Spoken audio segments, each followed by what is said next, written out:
Tonight on GamePoints 380, Bobby Kotick leaves Activision, but GTA 6 hacker is sentenced indefinitely, and Versus Evil, a beloved indie developer, goes bye-bye. All that and more in just a moment.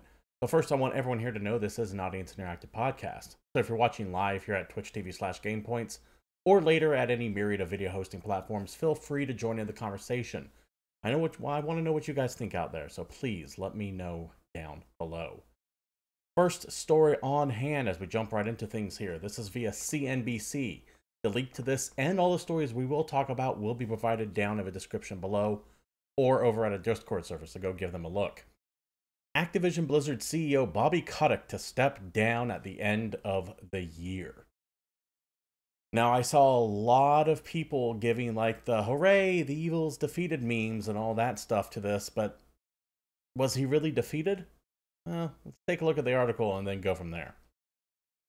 Activision Blizzard CEO Bobby Kotick will step down from his role as head of the video game company on December 29th, according to an internal memo from Microsoft gaming CEO Phil Spencer on Wednesday. The leadership change was expected after Microsoft closed its $69 billion acquisition of Activision Blizzard in October. The deal went through extensive regulatory scrutiny in the US, the UK, and Europe. Kotick had previously said he would stay on as CEO through the end of 2023.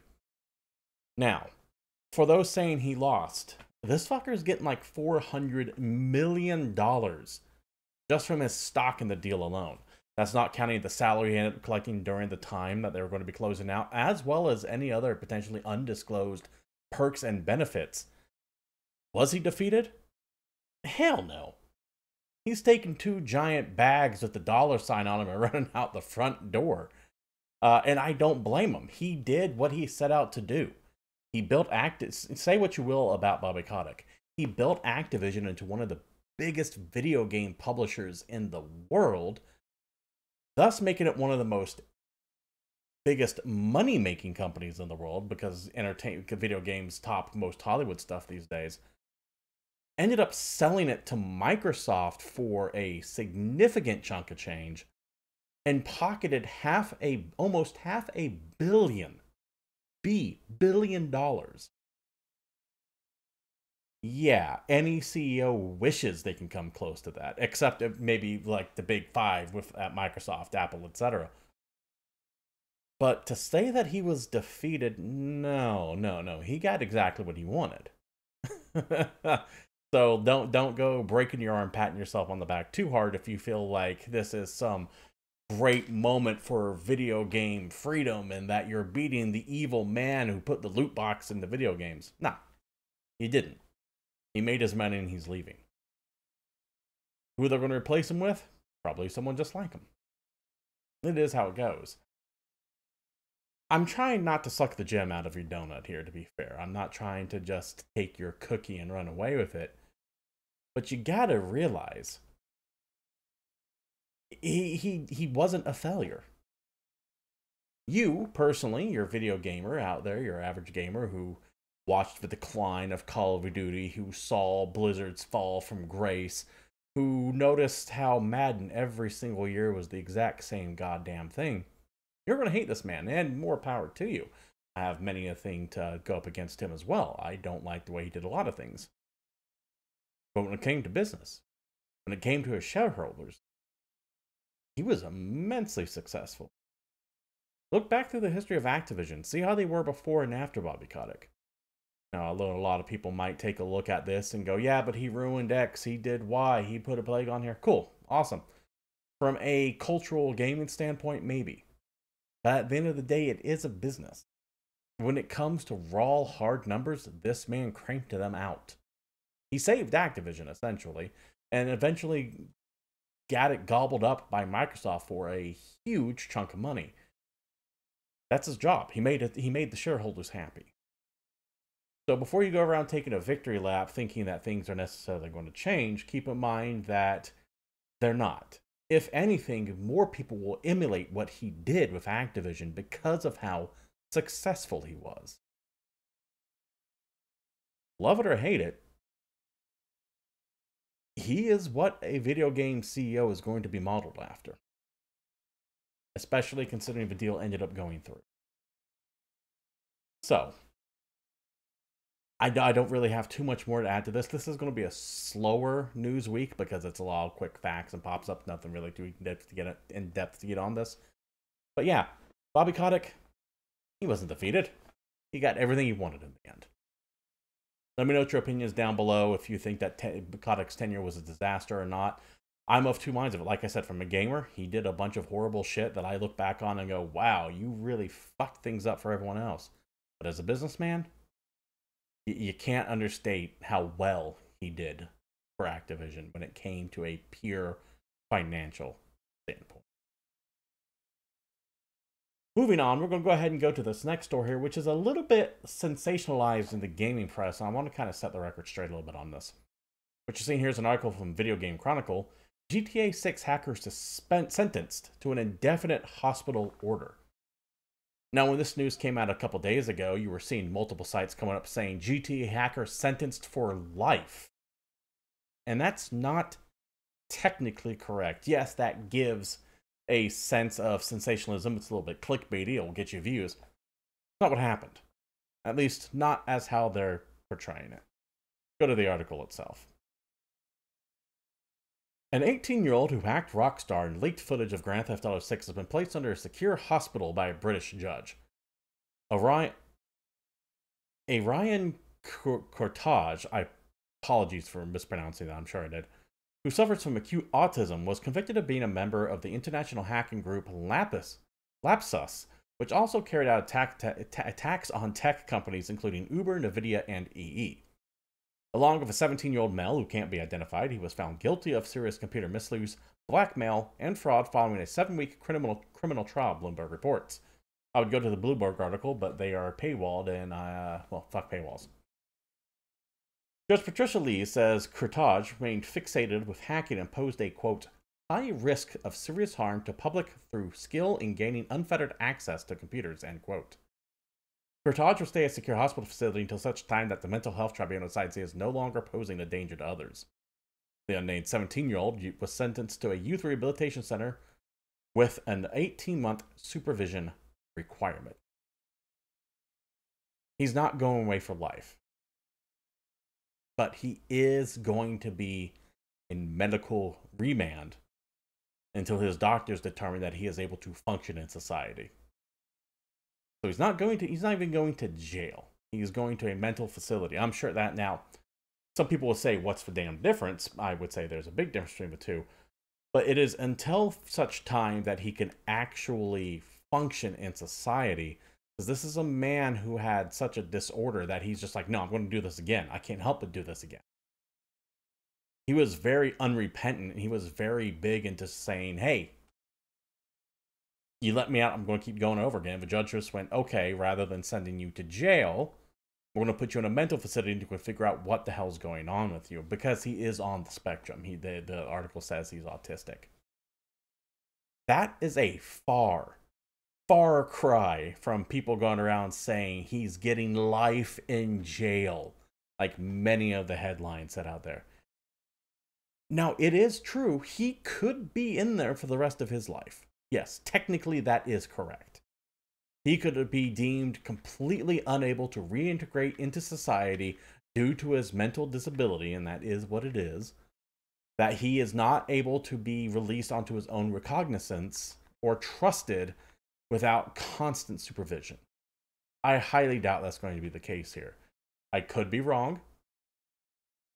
But to go around saying sentenced to life in prison, you guys know what you're doing. Journalists out there who are somehow happen to stumble across this. You're doing it to get clicks, you're doing it to get likes, and you're spreading misinformation. And I hate that term, misinformation, because it's been weaponized to the point of ad nauseum. But that is what this is in this case. You're either A, deliberately misleading people on the topic, or B, so ignorant of the topic that you shouldn't even be talking about it. And at the end of the day, it doesn't matter if it's the first or second one on there. The result is the same and should be treated as such. You're fucking up and you're kind of lying. And you're doing it for clicks and views. And you wonder why no one trusts you. Anyways, that's a little bit of a side rant based on this. It's just one of those cases where I saw a lot of outlets going, sentenced to life. And I was like, oh, damn, for hacking, that has to be, there's got to be something else here. And then, of course, there was. Good on Video Game Chronicle for actually getting the headline correct.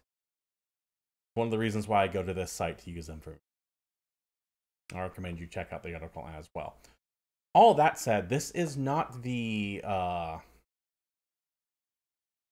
don't want to say it's the more recent GTA hack. This is the one that came out a year ago, I believe, which talked about the dual protagonists for the first time. Everyone started seeing screenshots of the lead female protagonist. At the time, I thought it said that they're supposed to be brother and sister. It certainly doesn't seem like that way now. Definitely looking forward to the game when it comes out for certain. I don't get some of the blowback to it. Well, I do actually get some of the blowback to it, but I think it's misguided. Either way, Rockstar is known, or not Rockstar, Take-Two specifically, which owns Rockstar, is known for going after these people quite hard. So target them at your own peril. Moving on, this is going to be relatively short, so as we get through these relatively quickly. Here from Insider Gaming, that's, I believe, Tom Warren's site. I don't remember who runs it now. But it sounds like the former team members at Deviation, which was supposed to be a studio designing a next big AAA first-person game that we still don't know anything about, they had layoffs a while ago. Seems like Sony's gobbling them up to form a new studio, which is interesting because Sony already had a partnership with Deviation to begin with. To the blog post here from, not blog post, to the article here from Insider Gaming. Sony could potentially be putting together a new internal studio of creatives that previously worked at Deviation Games. The rumor began to circulate after Twitter user Zubitech noticed several unrelated job description updates from former Deviation Games employees. Fred Thompson appears to be leading the design of an unannounced project. Images from the key employee profiles are presented in a tweet from Zubitech, though it doesn't reveal any project details. Further, game designer JC Backfire recently revealed via Twitter that he was working for Jason Blundell. Blundell co-founded Deviation Games years ago, but eventually left the studio in 2020. By the way, he used to work for Treyarch. Important to bring that up for something I'm going to tie into later. Fans will likely recognize Jason Blundell for his work on the Call of Duty series. Blundell worked on both the campaign and zombie modes. Blundell will be a major addition with multiple employees for Deviation Games. Sony construct a similar team. Deviation is one of the early studios that faced major layoffs in 2023, and the studio let go as many as 90 employees with no official statement on the matter. So what's interesting about this specifically is that Sony is in partnership with Deviation Games to make something, but they don't own the studio. Then the studio kind of goes around spinning its wheels, has nothing to really show for anything, and then explodes. Blundell leaves, and of course he had the mass layoffs earlier in the year. And now it seems like he might be coming in to maybe form a team with Ex-Deviation devs. A little bit of speculation that Blundell's coming in for that, but it would make sense to do so. And the reason why it would make sense to do so is because now that the Activision Blizzard deal has 100% been hammered out, Call of Duty is leaving Sony platform. It's going to. They have an agreement for the next couple years, but even in the Insomniac leak, you saw internal documents showing Sony is extremely nervous about losing Call of Duty come 2027, I believe was the date on that. So they kind of need to start setting themselves up for their own competitor. Now, a competitor to Call of Duty sounds insane, but as Activision has taught us, no king lives forever. And Call of Duty seems to be on a bit of a downswing. I know we've been joking about the death spiral of Call of Duty seemingly for a decade now, but it really does feel like a series in decline. It is time for a competitor to rise up from the ashes and overthrow it. And Sony would have no need to share it on Xbox, considering they have Call of Duty, despite all their bluster about making sure games are playable everywhere when the deal was going down. It would make perfect sense to bring on Blundell, who did work on Call of Duty's bigger games and more popular modes, to lead this team. At the very least, it certainly seems like Sony is poaching talent to form something. I shouldn't say poaching, because they don't work for Deviation anymore. They were let go. But they're certainly picking up the pieces and creating something over there. What it's going to be, I have no idea. And honestly, if they're just now starting to assemble the team, you're not going to see anything on it until, well, about 2027 when that license expires. That what can you call it? A guarantee, a promise? Was it in writing? I really don't know the details of that, but it is expected that eventually Call of Duty will not be on Sony, whatever time it takes to satisfy the FTC's I don't know what bloodlust to keep Microsoft in check, as it were. So however long it takes for them to kind of feel like they have filled their obligation to the FTC to allow the Activision deal to go through. We'll see. 2027 seems to be that date, though. Is this a good idea? I think so. Sony is desperate need in some kind of first-person shooter. They have a lot of great third-party or third-person first-party games. Last of Us, Uncharted, Horizon, God of War. They don't have the shooters, though. They used to, but none of them ever really was huge. Killzone and Resistance over 2 that comes to mind. And once again, to go back to that Insomniac dump, it seems that Resistance is absolutely dead. There were seemingly rumors of a Resistance 4 being developed at one time that was found within the Insomniac leak. That was long since canceled, and that studio is now very much just a Marvel studio, at least for the foreseeable future. Kind of sad, but it is the case. It's how things go. Let me know what you want to see from Sony here. Do you want them to kind of keep things on their first-person shooter in a more grounded Call of Duty basis, modern day? Or do you want to see them go futuristic or even more in the past? Maybe set something up from World War I or World War II? Go back even farther, Civil War? Who knows how far back you can go. You probably want to keep something with some kind of gunplay involved, though. Anything more medieval or even prehistoric might seem a little off for this team specifically. I personally would love to see a return to Infinite Warfare style, the far, far future. I know Infinite War gets shit on a lot, but I actually kind of liked it. I thought it was a cool idea, and I'd love to see more in that futuristic genre, rather than the near future we get with like Advanced Warfare and stuff. Just let me know what you think down below. Moving on, if you're a fan of indie games, this company you might have heard of, this is a little bit of a blow. Versus Evil, shutting down after 10 years. The entire staff being notified they are terminated. Now, a little backdrop on who Versus Evil is. They are a small publisher focusing mainly on RPGs. You might have heard some of the stuff they did. Unmetal, which is a Metal Gear Solid spoof. Pretty actually hilarious. You can find that on Steam. Pillars of Eternity, First Class Trouble, and the excellent Banner Saga. They were gobbled up by Tiny Build, another smaller indie publisher of bigger size than Versus Evil back in 2021. Tiny Build probably most famously known for Hello Neighbor, but they've also been kind of on a buying spree, buying up smaller publishers and the games they publish along with them. To kind of give an idea of why this might have happened, there was a lawsuit between Versus Evil and Tiny Build that ended up getting settled early in December. Versus Evil essentially sued over breach of contract and capital contributions, material support, as well as shares and options payouts. Eventually settled in Versus Evil's favor, I believe. The details of it aren't necessarily forthcoming. But that might make sense as to why, after Versus Evil sued their owner, why their owner then went and shut them down. Furthermore, it seems that Atari bought a chunk of Tiny Build recently. Atari, which is now essentially a French holding company, don't be confused, that name means nothing to what it used to be in the 80s. It's just a brand at this point. They really don't make anything. Bought 7.5% of that company, which is roughly about $2 million. Also, Tiny Build is going to be offering up more shares pending board approval early in January for sale. These are maneuvers a company does when it is spiraling out of control. It is teetering on the brink of collapse. That is typically what these moves are. They're all designed to raise capital and cut expenses. Now, while I don't doubt there was some expense involved in Versus Evil, I do think it might be a little punitive strike to fuck over the people that sued you and potentially led to them being a little more dire financial straits than before. But it does seem like Tiny Build is not in the best of straits. You typically don't go around selling shares at a seemingly discounted price for what it was, although the shares of the stock of Tiny Build did shoot up significantly upon announcement of that purchase, but it is an emergency influx of cash. The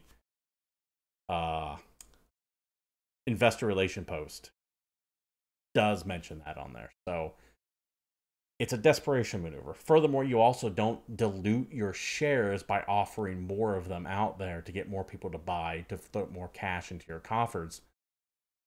I do think Tiny Build's in trouble, and I think the shuttering of Versus Evil is just a small part of an entire company that could very likely be on the verge of collapse. Also, keep in mind they're owned by NetEase as well to a degree. I think 13%. The CEO of Tiny Build, Alex Netcheperik, can't quite remember how to pronounce his last name, I believe owns 2/3 of the shares, somewhere around like 61, 62%. So he's majority stakeholder in the company. But it does have a couple of big firms who are investing into it, and I would not be surprised if he would be eventually forced to sell off to one of those two. My gut tells me Tencent, or not Tencent, NetEase. But between NetEase and Tencent, it's kind of a distinction without a difference. We'll see, though. Although China's cracking down on gaming might put NetEase and Tencent in more of a precarious position to where they couldn't afford it. Embracer shows how I wouldn't be buying them. Any of the other big boys, these tend to be PC exclusive games, typically tend to be PC focused games, just to say, not exclusives. I can't think of a single buyer out there that would be willing to pick them up, other than like maybe the aforementioned Atari. This could be the first step in them eventually taking over the company. But Atari is more or less just a holding company right now. It doesn't really exist. It does, but it's not the Atari you remember from the 80s. It definitely ain't that anymore. I think it would behoove us to keep an eye on Tiny Build over the next few months or so. My gut, this is not financial advice, my gut tells me they're not long for this.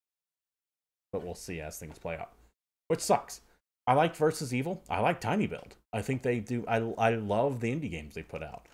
Many of them. I shouldn't say all of them. Like Hello Neighbor, I'm kind of like, who cares? But it's nice to see these smaller publishers cranking out games we would never normally have heard of otherwise. And when they go, it becomes harder to find quality stuff. So I'm hoping for Tiny Build. I'm hoping for the people formerly at Versus Evil. I hope that they can get on their feet relatively soon. Maybe start your own publishing scene again. You did it once before when you created Versus Evil. Do it again. I know that's easier said than done, but we'll see. We have been plagued with a series of hacks and leaks lately in the gaming industry, and it feels like Ubisoft is no exception to that. This article here from Bleeping Computer. Ubisoft says it is investigating reports of a new security breach. Not going to bury the lead. It doesn't seem like anything has been released yet, or even been gathered at all, but they definitely were breached by someone. But the admins did catch it within the first 24 hours before someone was able to pull all kinds of shit out. Only time will tell. We'll see what came out from it as we go to the article itself. Ubisoft is investigating whether it suffered a breach after images of the company's internal software and developer tools were leaked online. Ubisoft told Bleeding Computer they are investigating the alleged data security incident after security research collective VX Underground shared screenshots of what appeared to be the company's internal services. Excuse me. Ubisoft said the following. We are aware of an alleged data security incident and currently investigating. We do not have more to share at this time. In a tweet, VX Underground says that an unknown threat actor told them that they breached Ubisoft on December 20th. Once inside the company's systems, they said they plan to exfiltrate around 900 gigabytes of data. As part of the alleged breach, the threat actor claimed that they gained access to the Ubisoft SharePoint server, Microsoft Teams, Confluence, MongoDB Atlas panel, sharing screenshots and access to some of these services. It should be important to note they did not seemingly get the 900 gigabytes of data. It seems that the admins are on top of their game, noticed something unusual that was going on, and yeeted the access to whoever this person was before they could really get anything out of it. They might have been able to get some small packets, some little bits here and there, but as far as 900 gigabytes of data, that is unlikely. Furthermore, considering that this was almost a week ago as of time of this report, and we haven't heard anything coming out from that yet, it would stand to reason that they didn't get anything at the end of the day. They were probably shopping around here and there, see if there was any interest in what they had.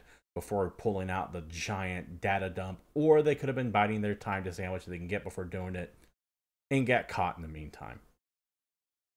My gut tells me, and this is just speculation at this point, that they weren't able to get anything of consequence, otherwise we probably would have seen it by now.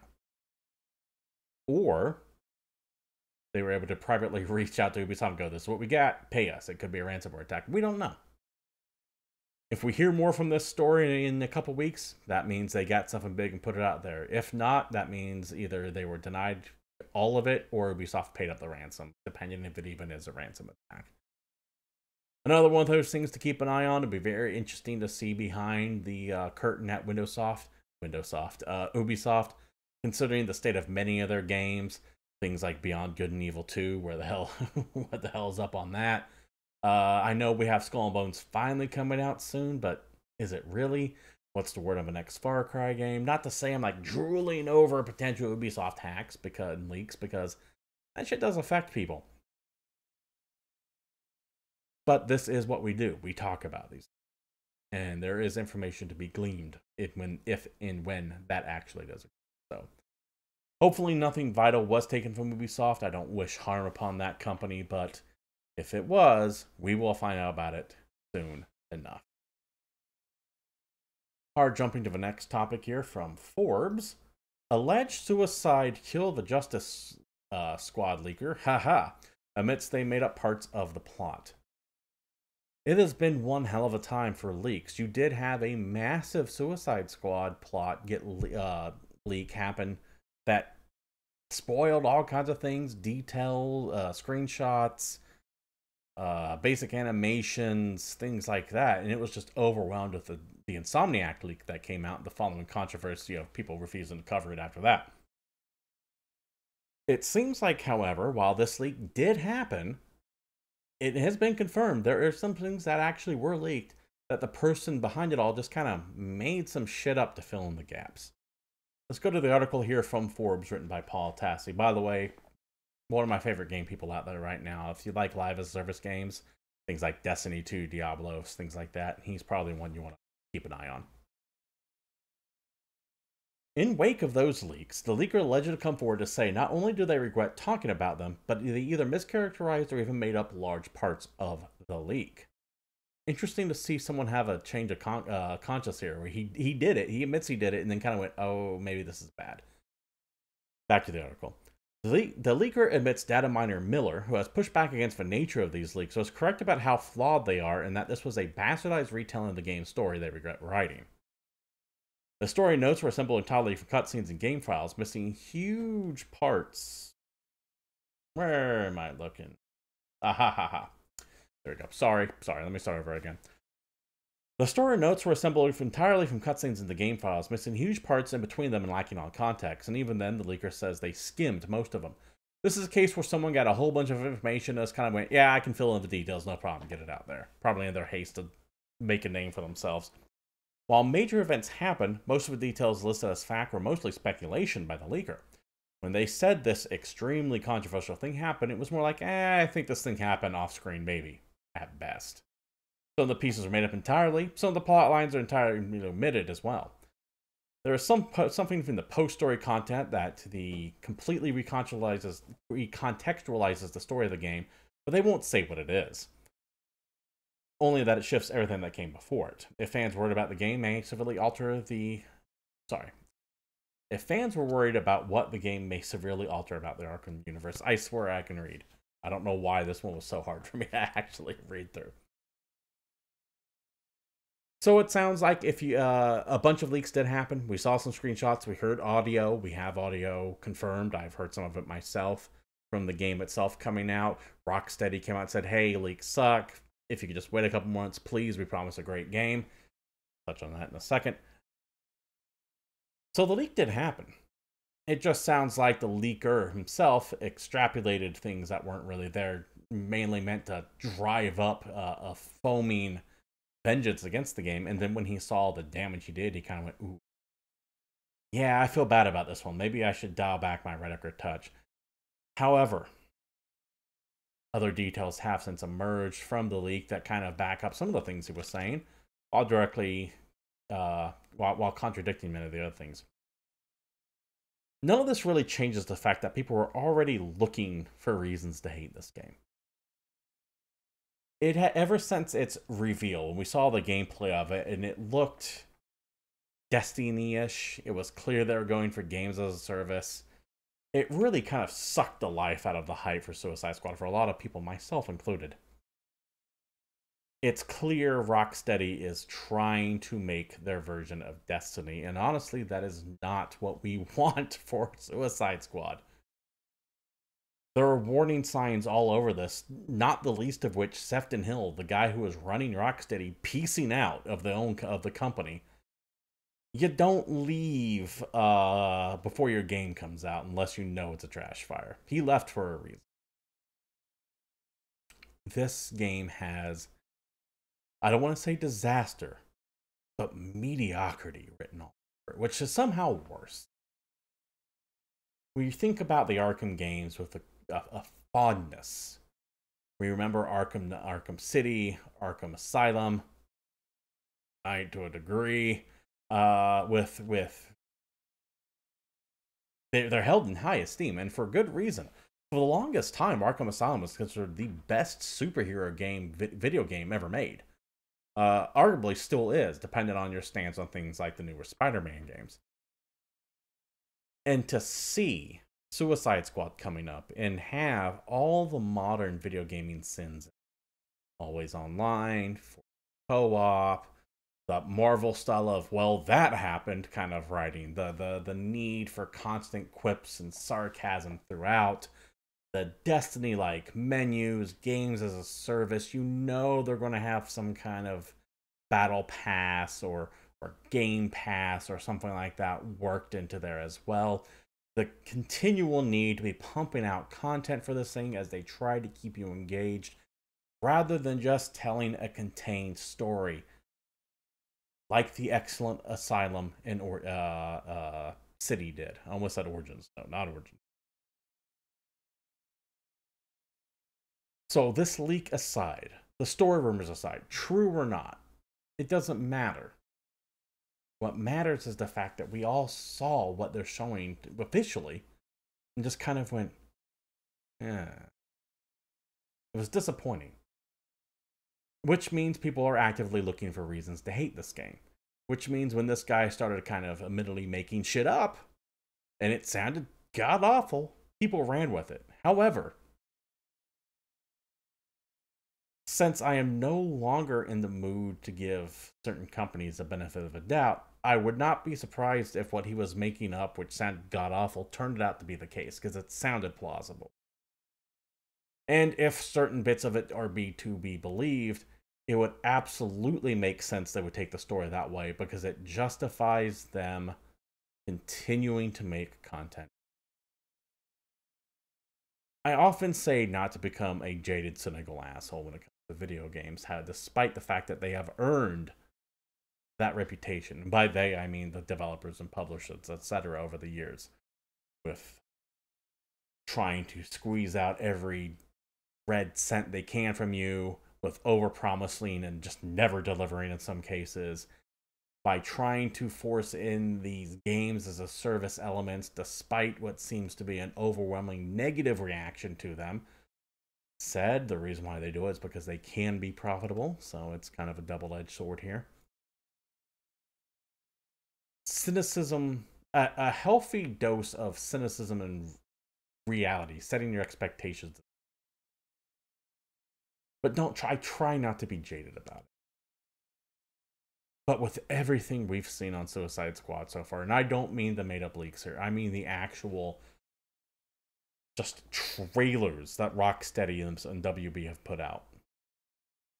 There's nothing here that inspires me with confidence. It feels like a game that probably would have been a hit 5 years ago, maybe 3. And given how often it's been delayed and pushed back, and admittedly, you had COVID happen, which fucked up a lot of people's timetables. Sorry, nose is itching. I get it. It does feel like a game that's out of its time. A lot like Starfield. It feels like a game that just is out 2 or 3, even 4 years later than it should be, and we've all moved on. And it's going to be a real nasty wake-up call to the publisher and the developer when this game comes out, and in my opinion, fails to meet sales expectations. I think people are just down on this game, and there's no changing it. You can't go and take out the things people don't want in it because you've spent years and years putting it in there. It's too far along. And it's going to drop, and it's going to be mediocre. It's not going to be bad. It's just going to be something that we all collectively look at for a week and forget it exists by the end of that month. Which might as well be the kiss of death for a live service. Which, no matter how they market it, is what this is. Yeah, it's just a shame, because Rocksteady does have a pretty awesome pedigree. And admittedly, I am judging a book by its cover. The game is not out yet, won't be out for a little bit, but my hope is not high for this, regardless if the plot here is made up or not. Let me know what you think down below. Are you looking forward to Suicide Squad? On premise, sounds great, but we just know, right? We all know what we're going to get from this. We know it. We can feel it. We can feel it deep in our bones. We know exactly what this is going to be when it. Moving on, I have one more story to wrap things up. We're going to Eurogamer here for this one. Silent Hill 2 remake developer teams up with The Walking Dead Skybound Entertainment. Let me blow that up just a touch. Layers of Fear and the Medium developer Bloober Team was set to develop a game based on an IP owned by Skybound Entertainment after a licensing and publishing agreement had been signed by the two companies. The game is currently codenamed R and planned for an official reveal in 2025, more than a year from now. According to Bloomberg's press release and partnership about the partnership, which is in Polish. Bloober Team's a Polish company. The press release does not state which of Skybound franchises Bloober would create a game for, but Skybound is most known for the comic series The Walking Dead, which was created by Skybound co-founder Robert Kirkman in 2010. Skybound established its subsidiary Skybound Games in 2018 to publish and license video games. Walking Dead makes sense because Bloober Team is a horror studio. However, it is also important to note that Walking Dead is a, no pun intended, dying franchise. The lightning in the bottle of that seems to have been let loose. It's zeitgeist for it's over. People just don't care. What is hot right now, though, what is poppin' that Skybound owns, is Invincible. Now, I don't see Bloober Team being a good fit for an Invincible game of any kind. I can't see how they would realistically do that, but that you could tell a story in that universe somehow. So, Walking Dead does feel a little like it's the likely choice here. It just feels, once again, another game that's just 5-6 years past its prime. Important to note, though, Robert Kirkman has another comic series called Outcast, and it deals with demonic possession. That might be right for a video game adaptation. I think Bloober Team would be far more suited to of the three properties, Invincible, Walking Dead, and Outcast. I would say Outcast is the logical choice, given what Bloober Team does, and given the tone of that comic. However, no one's fucking heard of Outcast. Sorry, Kirkman. But let's face it, you're hot for Invincible and you're hot for Walking Dead, but no one knows what that game is. No one knows what Outcast is, I should say. But that, I think, if you were to go through Skybound's catalog, would be the perfect fit for a Bloober Team. And they could be trying to expand out. I think Skybound needs to do more than just The Walking Dead. And it's not going to be a new IP, by the way. It is an existing IP. And the only two big things I can think of Skybound are Walking Dead and Invincible. Walking Dead makes no sense because it's a dead/dying franchise. Invincible makes more sense to me from a culture standpoint, but not a gaming standpoint. I don't see what Bloomberg can do with that, which leads you to really dig in the depths of Skybound, and that's where I came with the idea for Outcast. But that is that. Let me know what you think down below. That is the last story for the day, which means we have come to the end of the show.